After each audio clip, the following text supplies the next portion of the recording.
আপোষহীন নেত্রী, দীর্ঘ 4 বারের সফল প্রধানমন্ত্রী বেগম খালেদা জিয়া। যারা দেখি শক্ত কথা জব্দ করে বলতো মাঠে, তারা আজ নত শিরে বেগানার কদম চাটে।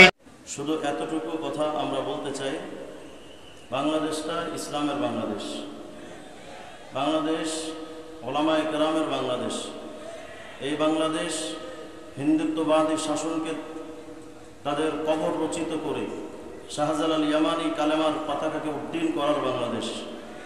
সুতরাং শাহজালাল ইয়ামানের বাংলাদেশে হিন্দুত্ববাদী আগ্রাসন চলেনি, চলতে পারে না, এবং আগাম ভবিষ্যতেও এই দেশে হিন্দুত্ববাদী কোনো কার্যক্রম চলবে, এটা আমরা মুসলমানরাও কোনোভাবেই মেনে নিতে পারি না।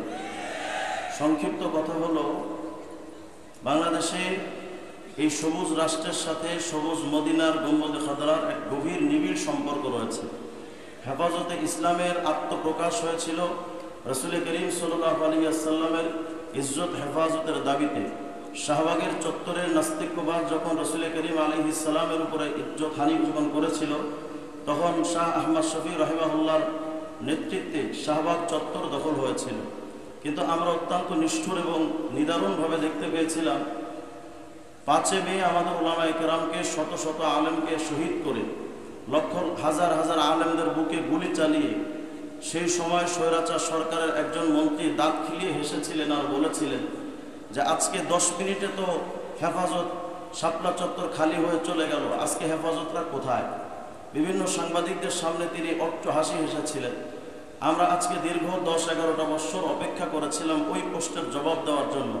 হ্যাঁ, তারা ওই সময় প্রশ্ন করেছিলেন হেফাজতের আলেমরা আজকে কোথায়। আজ আমি তাদেরকে আহ্বান করি, আজকে তাদেরকে আমরা আহ্বান করছি, আসেন বাংলাদেশে এসে দেখে যান হেফাজতের আলেমরা, নবী প্রেমিকরা ছিল কোথায়। 10 মিনিটে হয়তো আপনারা ময়দান খালি করেছিলেন, অট্ট হাসি হেসেছিলেন, আলেমরা গেল কোথায়?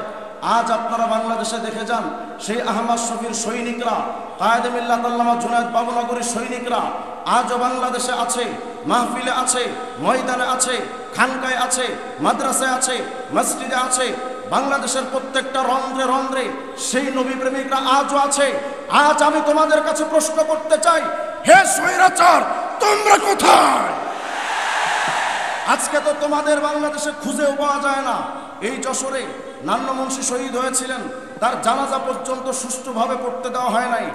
আজ আমি স্পষ্ট করে বলি, হয়তো নবী প্রেমিকদের জানাজা সুন্দরভাবে আপনারা পড়তে দিতে পারেন নাই, দেন নাই। আজ আমরা চ্যালেঞ্জ করি, বাংলাদেশে শেখ হাসিনা মরে দেখা। বাংলাদেশের মুসলমানেরা তাকে এই বাংলাদেশে সুন্দরভাবে মরতে দেওয়ার সুযোগ দেবে না।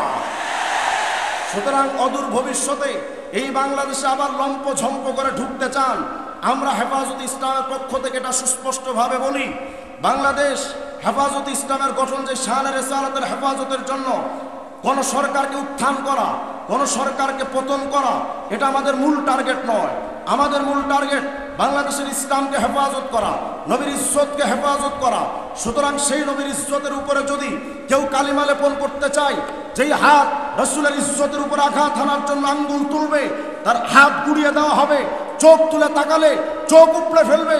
সে আমার বাবা হোক, সন্তান হোক, আত্মীয় স্বজন হোক, এমনকি সর্বশ্রেষ্ঠ কোনো নেতাও যদি হয়, রাষ্ট্রপতি প্রধানমন্ত্রীও যদি নবীর ইজ্জতের উপর আঘাত হানে, জীবন্ত পুঁতে ফেলা হবে। আমাদের মুরব্বিয়ানে কেরাম এখানে আছেন, তারা কথা বলবেন।